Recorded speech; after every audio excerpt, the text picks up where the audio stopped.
আসসালামু আলাইকুম সবাইকে। এইচএসসি পরীক্ষার কিন্তু এখন থেকে ১ মাসও সময় নেই তোমাদের।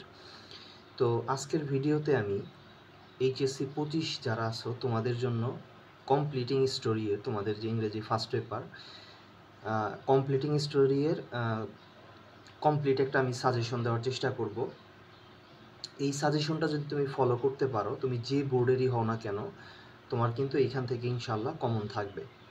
তো প্রথমেই দেখো, ১ নম্বরে রাখা হইছে গ্র্যাপসল লসল, ২ নাম্বার হচ্ছে অ্যান্ড এ ডভ, ৩ নাম্বার হচ্ছে where there is a will there is a way, ৪ number হচ্ছে a foolish crow and sly fox, ৫ number হচ্ছে money can't bring happiness, ৬ number হচ্ছে dress doesn't make a man great, ৭ number হচ্ছে devotion of a mother, ৮ number হচ্ছে an honest woodcutter, ৯ number হচ্ছে the lion and the mouse, ১০ number হচ্ছে এ ড্রিডফুল call at midnight.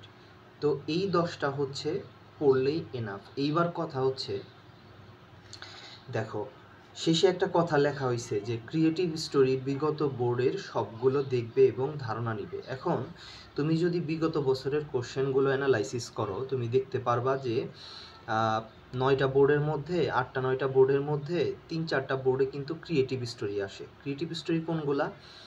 ৩-৪ line দেওয়া থাকবে, সেইটাকে তোমার ধরে টেনে পুরো গল্পটা কিন্তু নিজের মতো করে শেষ করতে হবে। এক একজনের গল্প এক এক রকম হতে পারে, কোনো সমস্যা নাই। তো এই হচ্ছে ব্যাপার। তো ক্রিয়েটিভ স্টোরিতে কিন্তু অনেকেরই প্রবলেম হয়, অনেকেই ফ্রি হ্যান্ড রাইটিং করতে জানে না, যেই কারণে কিন্তু এটা ভালো মতো তারা অ্যান্সার করতে পারে না। এখন এইখানে আমরা কিভাবে ভালো করব?